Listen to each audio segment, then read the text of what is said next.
Nagsimula ang aming istorya mula sa wagas na pagmamahalan. Pagmamahalan na nagwakas at napunta sa paghihiganti.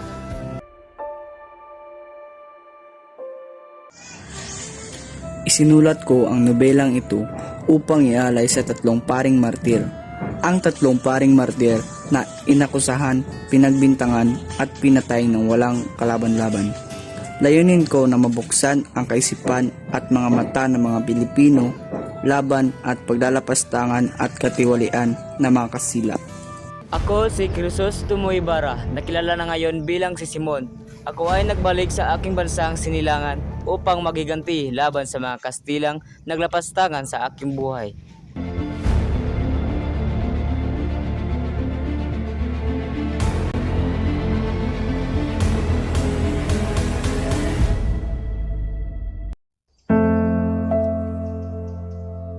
Babor, estribo.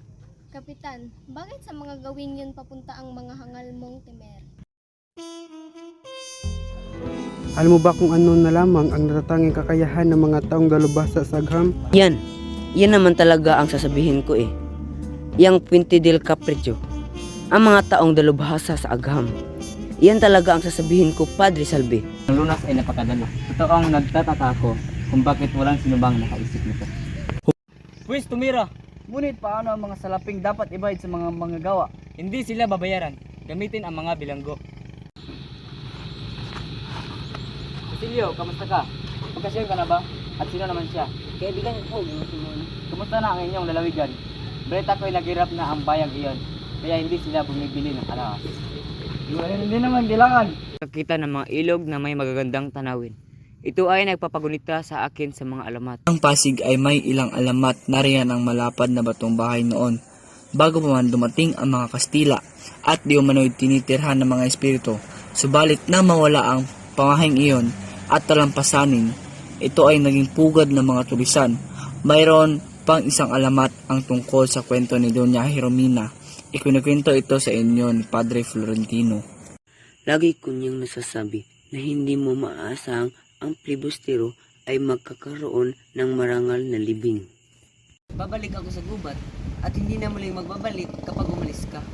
Kailangan ko tong gawin. Pangako, babalikan kita. Inay, matagal-tagal ko na po kayong hindi man lang nadadalaw.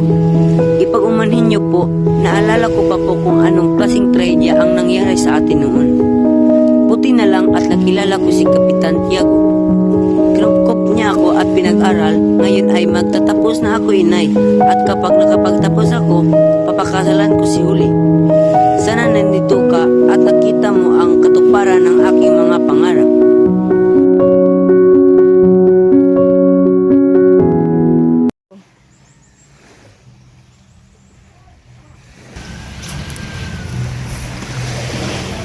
May natulong mo ba ako sa iyo, Ginoong Simon? Anong ginagawa mo sa gubat ito? Walang ibang makakaalam nito, maliban sa ating dalawa. At kung mawawala ka sa aking landas, malaking kahalagaan ang pinaniniwalaan nyo. Hindi kailanman ito magiging wikang pambansa. Aanin natin ang wikang ito. Itatago lamang ng huwad ng wikang ito ang ating mga karapatan, ang ating mga paniniwala, ang ating mga pagkatao. Ano ang nais ninyong gawin ko? Kaya ko bang ipaglaban gayong ako mismo ay wala? Anong gusto mong gawin ko? Iharap sa hukuman ang bangkay ng aking ina at kapatid pagkatapos ay magbintang ng kung sino-sinong Kastila? Isa lamang akong hamak na estudyante.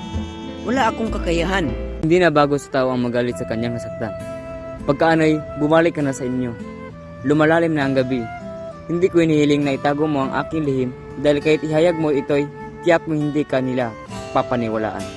Gayunman, kung sakaling magbago ang iyong isip, hanapin mo lamang ako. Sige po, mauna na ako, Ginoong Simon. Sumama ka na lang. Kailangan kang tunusin ng tong kaanak para makauwi. Babayaran ko na po. Pakawalan niyo ang aking ama. Kabisang, narito ako para magbinta ng mga alahas. Ipagpumain mo, ngunit wala akong pera. Pakita ko na lamang sa inyo ang aking revolver. Ito ang brilyante ng negra. Kaakit-akit. Kamangha-mangha ang ganda. Nagugustuhan ko ang lakit. Magkano niyo ipagbili? 100? 500 piso? O gusto niyong ipagpalit sa iba? Isasangguni ko muna sa aking anak na nasa bayan.